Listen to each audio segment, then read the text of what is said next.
Now some information on something we should always concentrate on, but we need to remind people and young people as well as adults every year at school bus safety. Blyth Helman is here from the Ottawa Student Transportation Authority. Blyth, how are you?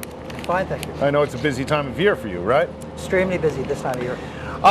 School bus safety is something, unfortunately, drivers in this area, and all areas, I would guess, need to be reminded of, because we tend to forget over the summer months just what the rules are. Thank you. It's also a time of year that you want to instruct young people, first-time bus students, on how they should behave and how they should get on and off the bus, right? Yes.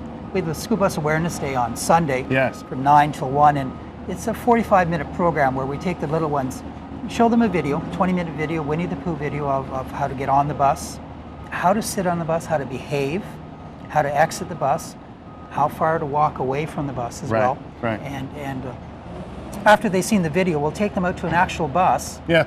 Have mom and dad get on the bus first, because Right. this is the first time they've gone off without mom and dad. Yes, yes. And then we'll take them for a short little ride to another school and actually have them get off Out of school. by themselves. Mom and dad are to stay on because they're not going to be on the bus that first day of school. Exactly, right, right. So, and then again, they're to line up, get back on the bus, Yeah, back to the high school, Right. where we're going to give them some refreshments and a certificate, Yeah. coloring book, and some other paraphernalia that's make them feel comfortable, make right? them feel comfortable about being away from mom and dad for the first time. That's a big issue. Getting on this bus makes a lot of noise. Yeah. And again, this is the first time they've been away from mom and dad, first time they've been to school, first time alone on the bus. Exactly. All these other kids are on there sitting in the back of the bus, the big mean teenagers and all that. So Right, they're right. a little bit intimidated. Yeah.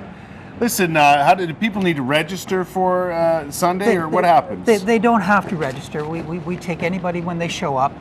We had registration for the last couple of months just to give us an idea of how many numbers to expect and how many moving houses to show. Yeah. But they can just simply show up and at any of the 6 sites. Right. And if they want to know where the sites are, they can go to any school board Right. website or OSTA's website, and it lists the 6 different sites and the times from 9 to 1.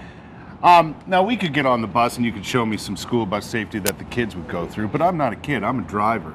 And I often notice it, and you know, it's bothersome to me because I happen to understand the rules, and there's a lot, I live in an area where there's a big school.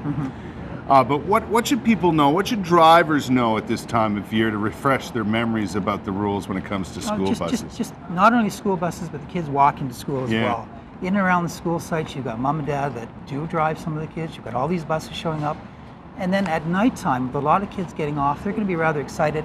Be wary when you see the bus slow down, even if the lights aren't on. Just be wary of the fact that that bus is bound to stop at some point in time. Yeah. And be cognizant of the fact that when the bus leaves, you're going to have kids on the side of the road. If they're not crossing, Right, be right. wary of them as well. I often, my rule is this: if I'm behind a school bus, and often that is the case on my way home, I give it extra space anyway. Yes.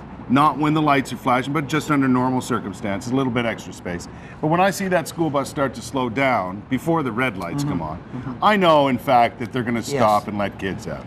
So that's when you want to give it the space behind the bus. Correct. Or in front, right? It applies both ways. That's right. That's right. To give it that extra room so you can see everybody, the bus driver can see you, and everything correct. will work out safely. That bus is going to make frequent stops, and with 72 kids on there, you could be making up to 15, 20 stops in a very short period of time. Yeah. The Ottawa Student Transportation Authority is happy to offer these little clinics, as it were, on Sunday, and it's easy to take part, right? And it's not only the Ottawa Student Transportation Authority, but the 2 French boards and their consortium Yeah. are partners in this too. There's 2 dedicated French sites and there's 4 English sites. Yeah. So we've pretty well covered the whole city from one end to the other, and the south end as well. So Yeah. it's not a far distance for any of these people to drive to No. get to any of those Well sites. worth it. Well worth it. Well worth it. Thanks, Blyth, for coming by. Great to see you. Have a safe and happy school year.